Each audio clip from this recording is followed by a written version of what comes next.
What's up, everybody? On today's episode, I will be previewing the second race of the Chase at New Hampshire and talking about the potential favorites.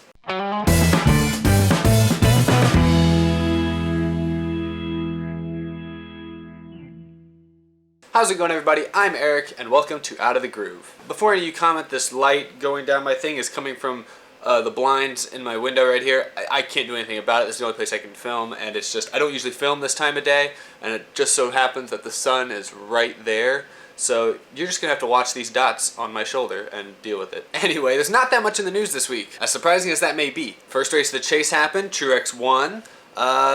Nothing else has really gone on this week. So I figured I'd just go ahead and dedicate this episode to looking ahead to New Hampshire, the second race of the first round of the Chase. Sunday's race will be at New Hampshire, the New England 300, a flat, mile, oval speedway. And if the first race of the Chase was any indication, it's probably going to be the usual suspects up front most of the day. Kevin Harvick, Kyle Busch, Brad Keselowski, Martin Truex, maybe even Joey Logano. They're going to be strong. I expect them to run top 5, top 10 all day. You're going to have to beat them to win the race. But those of you looking towards the second tier drivers, ones you might not immediately think of, there's quite a few that I expect to run well. The entire Joe Gibbs Racing team has been very strong at short tracks this year. Matt Kenseth has won at Dover and New Hampshire, both mile racetracks, so he's, in my opinion, one of the clear favorites for Sunday's race. Carl Edwards has 2 wins at short tracks as well, at Bristol and Richmond, so it's safe to say he should be strong on Sunday as well. Denny Hamlin does not have any wins at short tracks, but he's been running better than most of the other JGR guys in recent weeks, so it's, again, safe to say he'll probably be up front. Things look very good for Joe Gibbs Racing drivers right now, as both of the next 2 races of the first round are mile racetracks,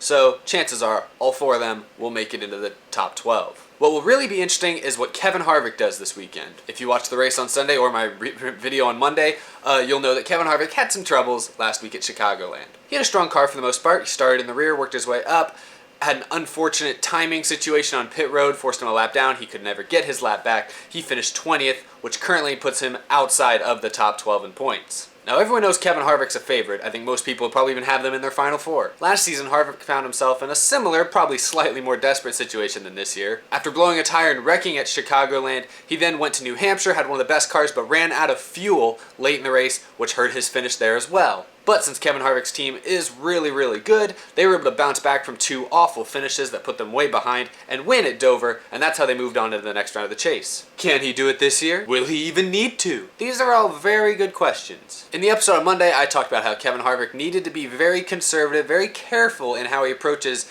this weekend at New Hampshire, because Lord knows he doesn't want to be in the same situation he was in last year. If Kevin Harvick can just go out and get a top 10, preferably a top 5, I think that'll set himself up to be in a pretty good position heading into Dover. So no reason to worry too much, Harvick fans. Another 2 guys that I'll be very interested to see how they perform are Jimmy Johnson and Chase Elliott. In last week's race at Chicagoland, both Hendrick teammates seem to have some of the best cars most of the race. This is one of the first times in weeks that we've seen the Hendrick cars really look like their old, dominant selves. But that was Chicagoland, a mile and a half, and Jimmy Johnson specifically has always been good at mile and a halves. So it'll be interesting to see if the speed and consistency carries over to New Hampshire, a completely different type of track, this weekend and beyond. Both Jimmy Johnson and Chase Elliott are currently in the top 12 in points, and I think most people expect them to move on to the next round. But it's still up for grabs, and anything can happen. I mean, another pit penalty like last week for Johnson could spell doom for that team. Of course, he has won like a billion races at Dover, so he might be okay.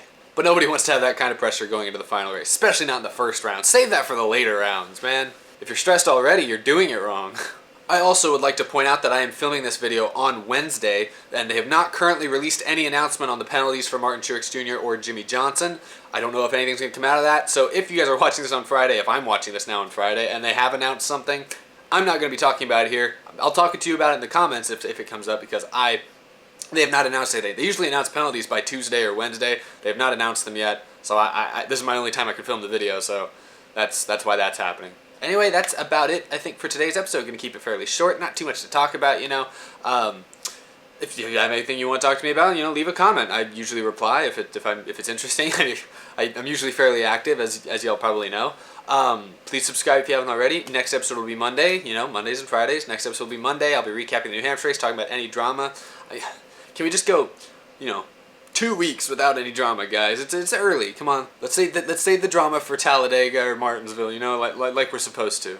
But anyway, that's all I got today. Thank you all so much for watching. I'm Eric. I will see y'all next week.